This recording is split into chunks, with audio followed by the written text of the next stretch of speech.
One thing has remained constant about Sonic. The world still loves him.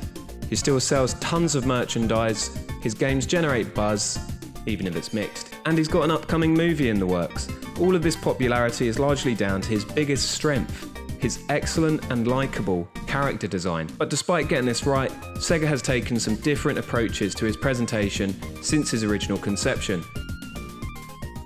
I'm the artist Mark Flynn, and today we're discussing what makes the best Sonic design.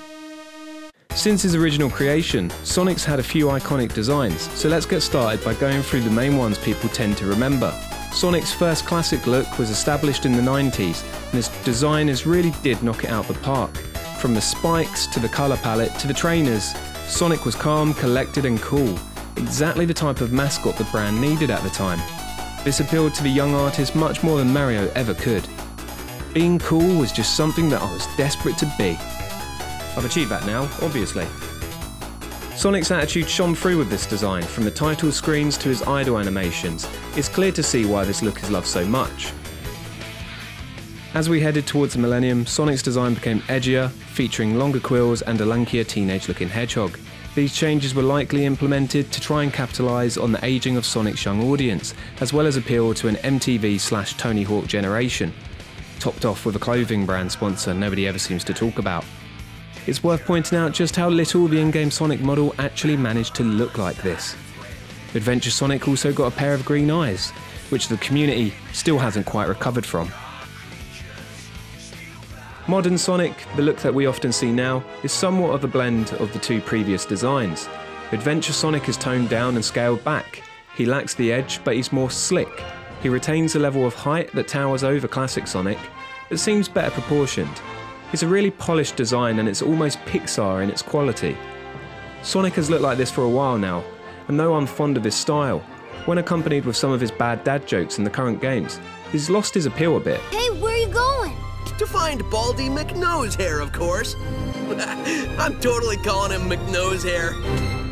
It would appear Sega to an extent started thinking this too, so in 2014 they tried to reinvent the Hedgehog wheel. Enter Sonic Boom Sonic, and this design was pretty much universally panned by the internet. They gave Sonic a scarf, changed the colour of his arms, they stretched his legs more, which led to memes, and gave him bandages for some reason, which also turned into memes.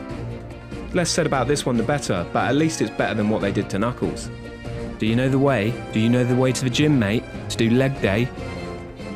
Now currently Sonic is represented with two designs coexisting, classic Sonic in Sonic Mania and modern Sonic in the 3D games, with some of these also featuring classic Sonic too. I love classic Sonic, it's Sonic's most iconic look without a doubt, but at the same time I think it's been used too often and my nostalgia for him is beginning to run out.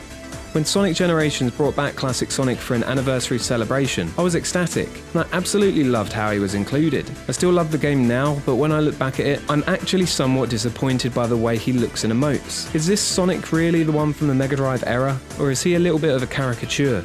In places he feels like Baby Sonic or Chibi Sonic, with modern Sonic clearly the adult by comparison. Classic Sonic's inclusion in Forces last year also feels out of place and completely forced. He's just a cute inclusion to prop up sales from people who think that this is this.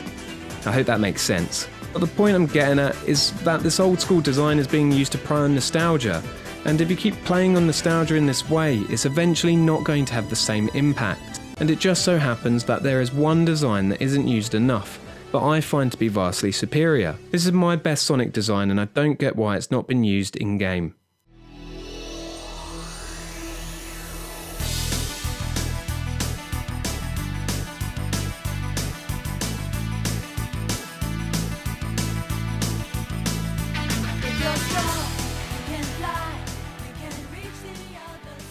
This is Toei Sonic, and he's famous for appearing in the intro to Sonic CD. This disc-based game allowed the use of fully motion video, and anime creators Toei put an incredibly detailed hand-drawn intro together, and it's awesome. Now in the modern day, Toei get a lot of criticism. They have been responsible for some quite outrageous animation in Dragon Ball Super, and to be completely honest, they deserve it. But this intro is perfect. Out of all forms of media, I don't think there's ever been a better encapsulation of Sonic's character, and he's never looked cooler. His spikes are less relaxed and have more punch, his colour palette is slightly lighter, He's in proportion with the Sonic from the classic games. The design is playful and makes his movements look better than they ever have, and he can easily switch from light-hearted to serious as the design is so clear at conveying the right emotions. But the in-game Sonic looks nothing like this, and this was frustrating for me. The design makes another appearance in the end credits and that was it. The design was never used again in a gaming context until recently, when artist Tyson Hesse was commissioned to do the opening and ending for Sonic Mania in a similar fashion to Sonic CD. Tyson Hesse's Sonic is undeniably inspired by the Toei version and brings the design into the modern day, but frustratingly again this design is limited to the game's cutscenes. At this point I began searching the internet for some backup. Surely there had to be some people who agreed that this Sonic should have his own game. Turns out there were some people who do. Jerry Horton, aka Hortonus, has been working on a mod for Sonic Mania that incorporates Toei Sonic in place of classic Sonic. Sonic Freedom and Sonic Ages are two separate fan games which each have similar goals, incorporating a hand-drawn Toei Sonic. Then there's Sonic Utopia, another Sonic fan game, this time in 3D. This encapsulates the entire feeling of the Sonic CD intro quite well in a playable setting. Speaking of Tyson, he recently uploaded an image to his Twitter of a new Sonic redesign that features a mixture of all the Sonic designs mentioned today, and it's really quite impressive. If there was an in-game Sonic that looked like this and played in an interesting way, I have no doubt Sonic would be headed to new heights. But I guess the ball is in Sega's court with that one. This Sonic in a Wind Waker style cel-shaded world, just imagine it, I'd buy it in an instant. That's it from me this time, but what do you think? What Sonic design do you think is the best? Let me know in the comments below.